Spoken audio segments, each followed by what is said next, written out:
So, hi, how are you, Alan? Hi, good. Thanks for having me. Thank you for coming. So, Alan Katz is a CSAT in Tennessee, and we are going to be talking about an issue that shows up in some of the marriage counseling that I'm doing, and and Alan specializes in sex addiction. Um, Right. Alan, why don't we start with the criteria to determine if someone's a sex addict? Like, how do you know if someone is a sex addict? Well, there's a little acronym that they use. We have a much more detailed assessment that we give as CSATs, which is about an hour and a half. But there's just a few questions that kind of tell us whether someone might be considered a sex addict. And those are, do you often find yourself preoccupied with sexual thoughts? Do you hide some of your sexual behavior from others? Have you ever sought help for sexual behavior you did not like? Has anyone been hurt emotionally from your behavior? You feel controlled by your sexual desires? And when you have sex, do you feel depressed afterwards? And I think that last one means with other than your partner. Yeah. So, Okay. so if they answer like two or more of those with a yes, then they probably need a more detailed assessment to see whether they are or not. Okay. So, what do you reckon? Okay, so let's try to give like a real life scenario. Okay, so we've got frum couple, newlyweds. Um, and let's assume that the partner that's acting out sexually is male. Okay. Okay. And let's say that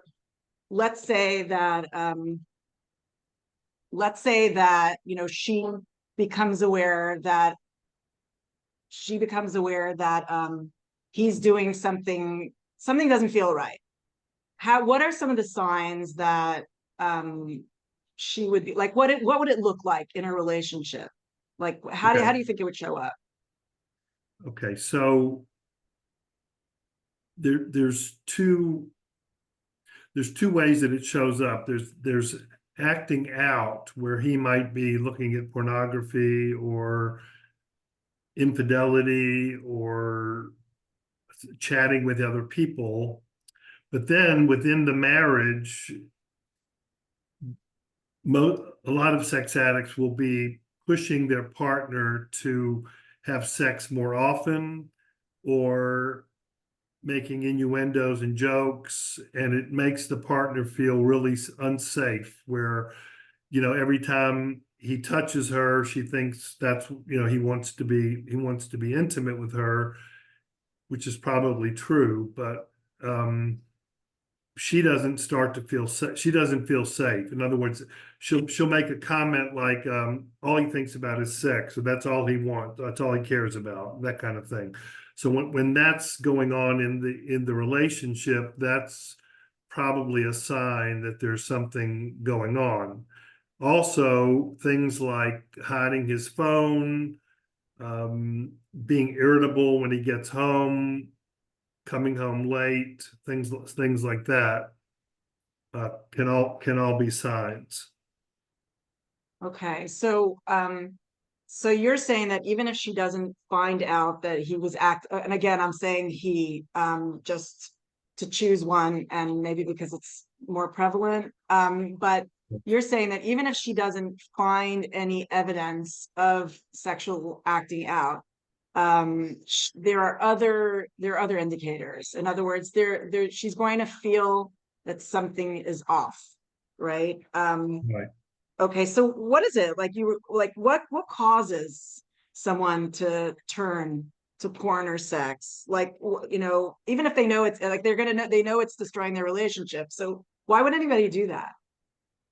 Well, we believe that a lot of addiction in general, but sex addiction specifically, is caused by when a person either grows up in an environment where there already is addiction. So sometimes there's an inherent birth, what's it called? Where the parents A have culture of like an addiction, like no, the family of origin, there's like addiction going on, even when it's not right, sex addiction, it right, could be alcoholism or something yeah, else, right? Yeah. right. There's a genetic predisposition. Yeah, that's what I'm trying to say. Okay. Okay, Right. so it could be that, it can be abuse, sexual abuse, or other abuse, but most of the time, it's where a person grows up where there's not a lot of emotional support, not a lot of emotional caring for the child. So there's neglect, abandonment, or there's really strict rules where the child grows up where he doesn't have a voice and he can't express his feelings. And so therefore he grows up and he's always looking for some type of validation from other people, for example. So in other words, if he grows up in a family where, we don't talk about feelings in this family, or don't cry or I'll give you something to cry about. So his feelings are squashed down. And so what he does is he freezes, and he goes, like when he's a little kid, he freezes, he goes into his room, and he thinks about he thinks he's a Superman or something. He's in this fantasy world. He thinks he's in this fantasy world because he's trying to escape the chaos of not having that close connection with a parent. Okay. Now, Dr. Twersky says that even if he did grow up in a perfectly wonderful, healthy family, just looking at pornography, for example, the sound, the movement, all those things can be so addictive that even if he grew up in a healthy environment, he can become addicted to this. And so it's real. In other words, it's not about the wife or the partner. It's about this idea of finally I have power to make my own decisions, to find validation from other people. I can turn this video on, this video off. I finally have a voice. And that's really a lot of what, when I explain this to my clients, they're just going like this, and I'll Like say like, you yeah, get them. I They feel figured like you they get. out in 15 minutes, because and most of the time that they acknowledge that that's what it is. So one of the advantages of explaining that is that if you can explain that to the wife, that this was going on way before he met you. This is not about you, even though it hurts you tremendously as the wife, because you think that it's, the wife takes it personally, right? There must be something wrong with me. Like I'm not good enough, and that's why he Not good needs enough. I'm this. not pretty enough. I'm not, sexy, whatever it is. So she takes it personally, which is a normal reaction. And yet it's really about his own past trauma, usually. Right. I mean, I've also, I also see clients that don't, like you were saying, that don't necessarily have a repressed family of origin. In other words, their parents are really nice and welcoming and warm and connected, but they get a cell phone and when they're younger, and then they fall, like just notice or they some porn just lands up on their, if you don't filter everything well, some there it's just going to be things that are going to show up, and then they Right. look at this and they're like whoa, and they get this like dopamine rush, like this wow feeling, like oh my goodness, what am I watching? And then it's a secret, because like especially in even more so in the frum world, where it's obviously you're not allowed to be doing this, Right. or not, sorry, I mean, in my frum world, it's not accepted to be doing this. And then, so it becomes this like secret, and it's like, okay, I'm going to do this when no one's watching. And just that habit, they're Right. using that habit for years and years. So they get off the habit, and they also assume like, oh, when I'm married, it's going to go away. because I'm going to have a wife and it's going to go away. So I don't really have to address this now because marriage is going to fix this. Yeah, And right. for a lot of like for I think all people no, marriage does not fix this if you're addicted. It's No. you need to address that and figure it Right. out, right? Like Becomes- what would you suggest for somebody who's that type of addict? Right. It becomes like almost like a curiosity also. They use curiosity as a justification. So somewhere in the back of their mind, they know it's there's something wrong. That's why they're keeping it a secret. Um, so what were you asking again? So the truth is as I'm saying it, I realized, we like in addictions training, they tell us, there's usage and abuse, right? Like there's use and abuse. And Right. so theoretically, if the value of the coupleship, like the two of you do, it's understood that, porn usage is not happening within our relationship, or if we're using it, it's, just together or whatever. And then, there's this dissonance where like, I don't believe that it's a good idea, but I'll still be using it and keeping it a secret from my partner, then that's a problem. Do you agree with me? Like if Right. you can't, if you can't stop and you want to stop, then you're an addict Right. too. Like you may not have all the criteria, but yeah.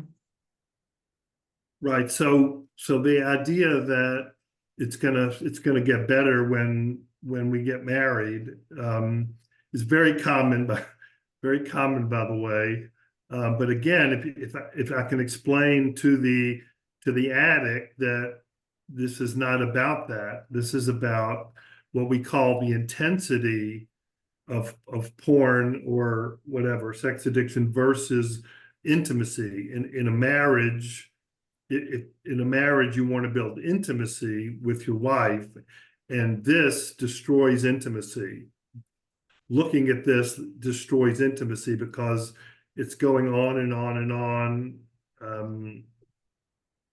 And I don't want to get too graphic, but most people in a relationship can't, are not going to be doing this for hours and hours and hours at a time. So it becomes a fantasy in itself. And unfortunately, what happens is a lot of, especially from people, they're looking at things that are happening that are not halakhically permissible necessarily. I don't want to get into all that, but and so then they want to ask their wife if can we do this, and sometimes the wife doesn't want to do that, not having to do with halacha at all, but it's again it's making the wife feel uncomfortable, but he's looking at something and it's stimulating to him and he wants to try it, but again it's not intimacy, it's just we're just doing this, and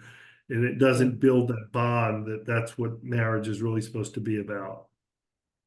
I mean, I think the big difference between what's seen in porn is usually, a man being pleasured, where it's, rarer for it to be the other way around, I assume. And like just there's like a selfish quality to this whole industry, which it just warps intimate, like the idea of like getting close to somebody and giving to giving to your wife. The act of giving is usually not seen, and so what it does is, I like thinking about the arousal template gets messed up when a person watches, lots of this, or even any of this, where you have to override it and say like, no, what I saw was fiction, what I saw was unhealthy, and that's actually not what loving looks like, right? That's that. Right.